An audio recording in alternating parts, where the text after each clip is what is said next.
This is the VSeeBox V5 Pro Android 12 TV box. It is the latest model from VSeeBox and it is the most affordable one. So in this video, I'm going to show you how to set it up initially, what comes in its box, and also we're going to be verifying its hardware, and we're going to compare the hardware to the SuperBox S6 Pro because these two TV boxes are almost the same price. And also we're going to be testing its speed with 3D Mark benchmark, and also we're going to be comparing this speed to the SuperBox, and I'm going to be talking about its content. And by the way, if you want to check out this VSeeBox V5 Pro, I'm going to leave a coupon code that will give you a good discount on it, and this is an affiliate link. So if you make a purchase using this link, I'm going to gain a small percentage, but this is at no cost to you. So let's start first by showing you what comes in its box. Let's open the box.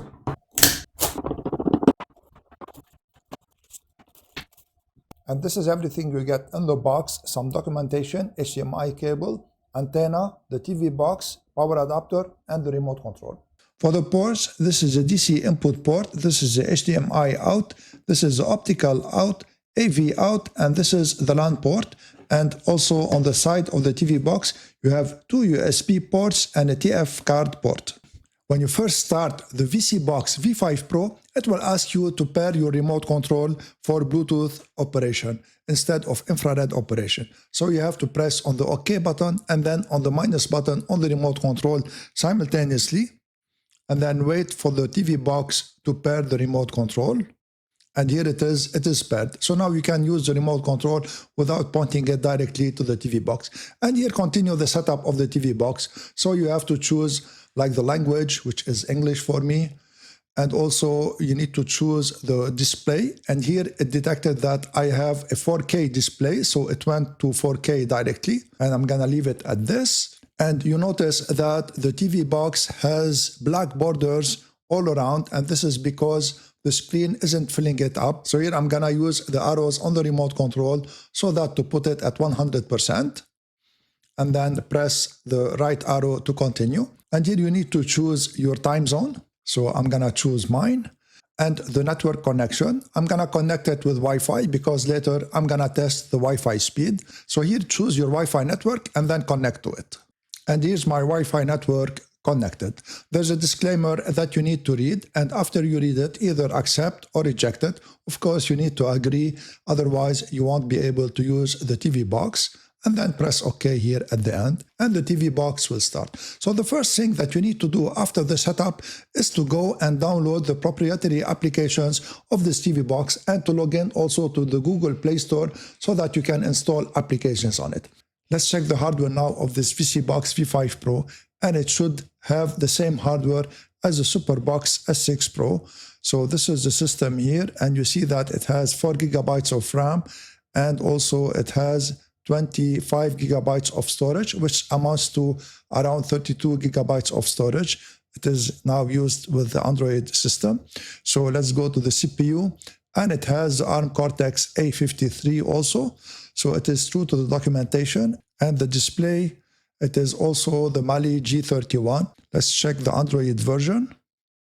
So the Android version is Android 12. So the hardware is exactly like the hardware of the S6 Pro, and it is exactly like also the hardware that is documented on the website and also in the documentation. Now I'll be performing the 3D Mark benchmark slingshot test, and I'll be comparing the results to the SuperBox S6 Pro, so for us to have a baseline for these results. And this is because the SuperBox S6 Pro has exactly the same hardware configuration as the VSeeBox V5 Pro. So let's start the test. I'm going to launch 3D Mark benchmark, and then within 3D Mark benchmark, I'm going to launch the slingshot test.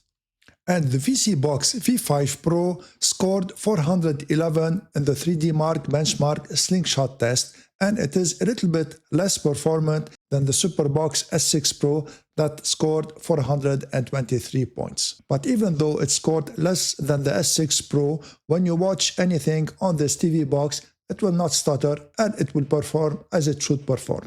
Now I'll be performing the internet speed test, and I'm going to use the speed test Wi-Fi analyzer from Anality. And I have an internet download speed of 120 megabits per second and upload speed of 20 megabits per second.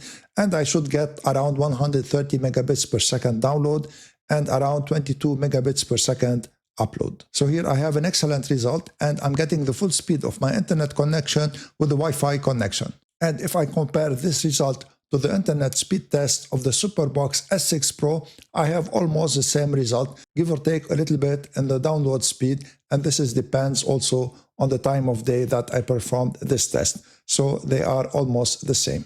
Content-wise, this VSeeBox V5 Pro has very good content, whether it is live or it is video on demand. So it has also a feature that it will let you rewind up to 7 days on some live channels. And also it has a smooth operation that is fast, and it doesn't stutter and it doesn't buffer. And it is almost like the SuperBox S6 Pro, and the content also is almost the same. So my experience with the VSeeBox V5 Pro was positive. I like the fact that it performs very well and that you can rewind up to 7 days on some live content. Also, I like its remote control. It is big, it is Bluetooth, and it is really intuitive to use. And also, I like the fact that it is budget friendly, especially if you use the coupon code that I'm gonna leave in the description below. Now, what I don't like about it is that it is still using this old A53 CPU and also an old version of Android that is Android 12. But then again, all TV boxes that are in the same budget use the same hardware and the same Android version. If you liked my video, please share it, subscribe to my channel, and give this video a thumbs up. I would really appreciate it. I'm Eloy from Stuff Around the House. I want to thank you all for watching and see you in the next video.